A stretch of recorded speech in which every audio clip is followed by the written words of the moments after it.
Welcome, my friend, to Eden's Grove. Today I'm going to be sharing some practical and real world tips and techniques to help you relieve chronic tension and chronic pain. Now, before I get into anything, I want to be extremely clear. I'm not saying that meditation is some magical cure-all thing that will help any and all pains or tensions. What I am saying is it can help. And in a lot of cases, it can help a lot. So, a little bit over a year ago, I realized that I had been holding my jaw in the wrong posture for my entire life.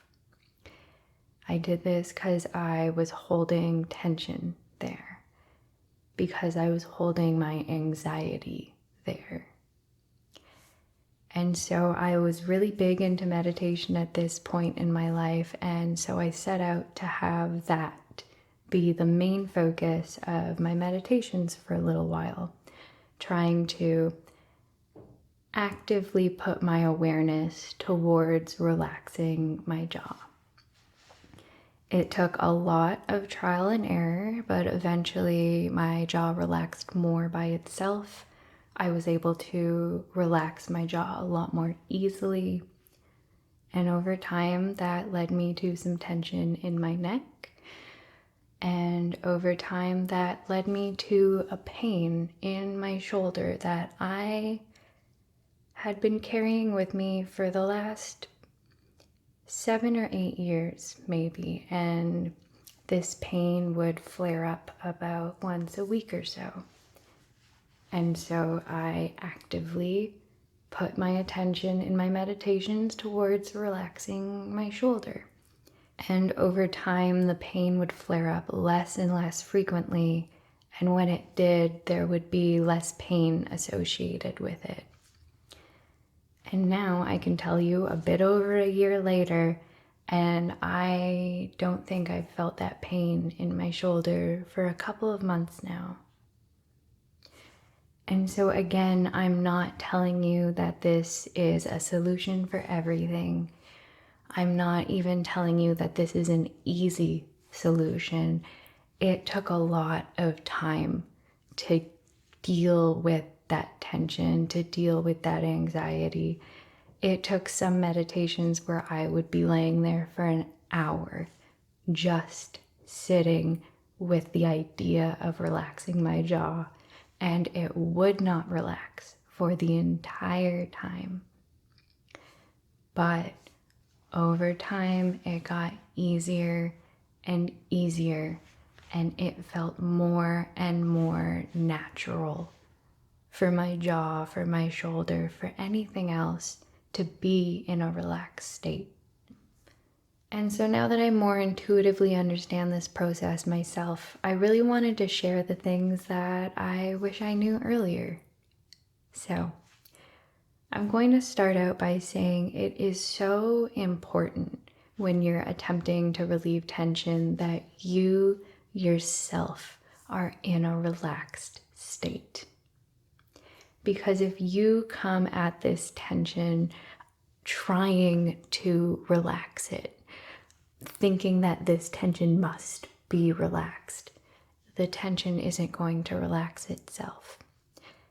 Imagine the tension is a separate entity from you, and you have to be the calm sailor in the storm in order for the tension to also calm down. So I like to think of it as if the tension is a child. If this tension child is going through something stressful, it's going to look to the adult for what to do. If the adult is also stressed and also anxious, it's going to make the child even more tense, even more anxious. But if this tense and anxious child looks to the adult who's calm and comforting, "Are you okay? I'm sorry. I forgive you. It's okay." okay, then the tension will release. So what I mean by this in an example, if I were attempting to relax tension in my jaw, I would be trying not to think things like, I need to relax this tension. Ugh, this tension is annoying. Why won't this tension relax already? Why me? Why do I have this tension? And if I do think those things, it's perfectly okay, because it's human nature to think those things. Just as soon as you realize you're off track, you don't give those thoughts any more of your time or energy, and you come back to your breath, and you come back to a relaxed state. The calm sailor in the storm. The protective and nurturing parent who's concerned for you out of love. And if I notice tension in my jaw, I think it's okay. It's safe. There's no need to worry. We're calm and relaxed. And I notice the tension again, and I try to think it's okay. We're safe. There's nothing to worry. Breathe in and breathe out. And every single time I notice the tension again, I try to think it's okay. We're safe. There's no need to worry. Breathe in, breathe out.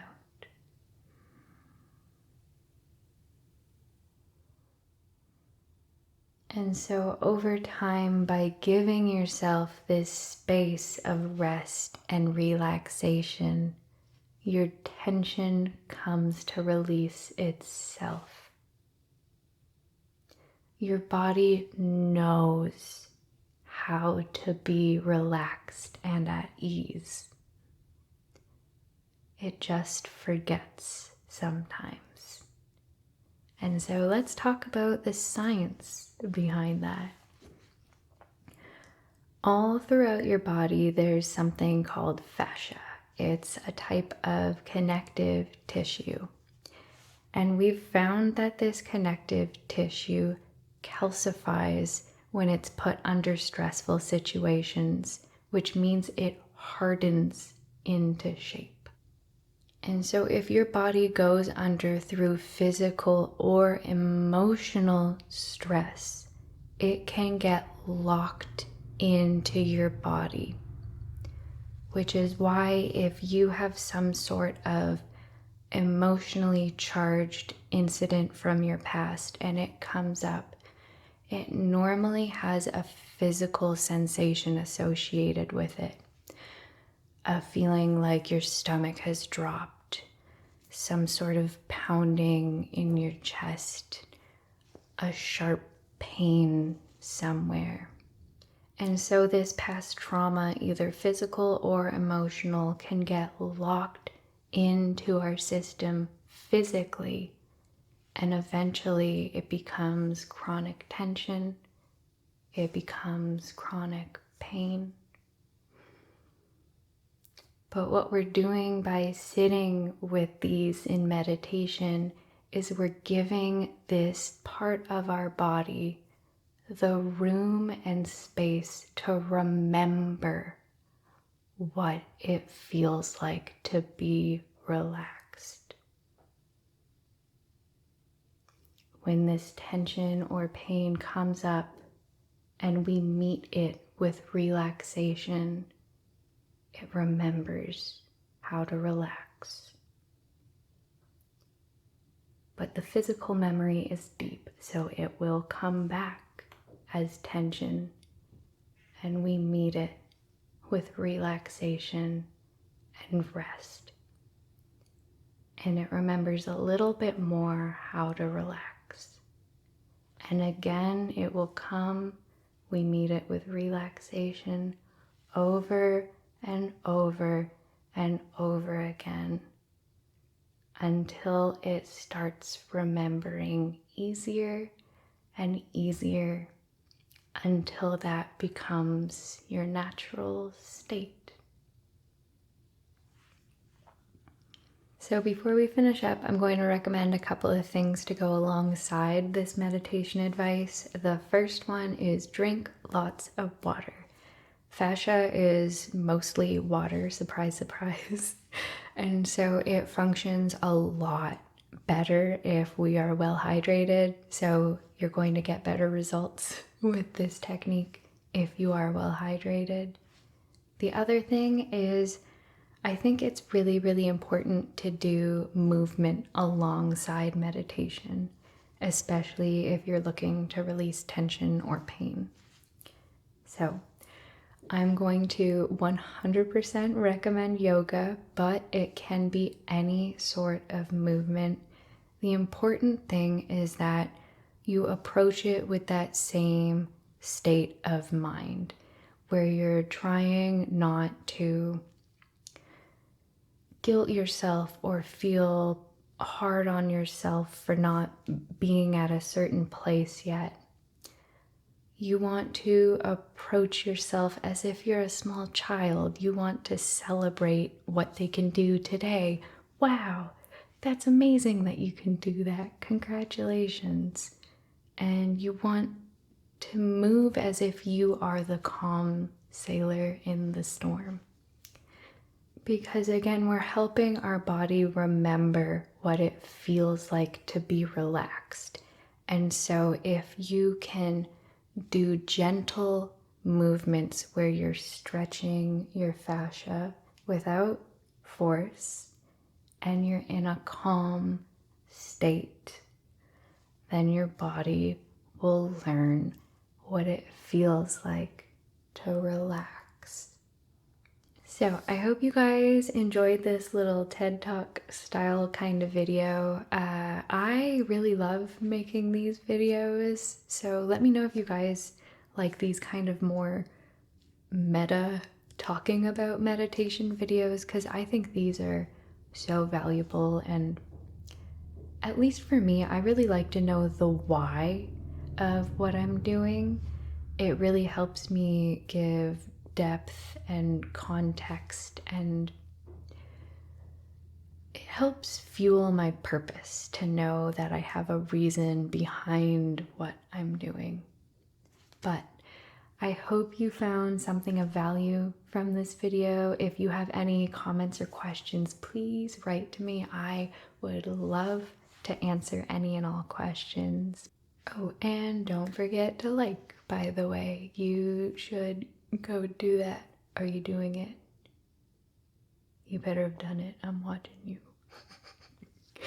Well, thanks so much for joining me today, and I'll see you next time.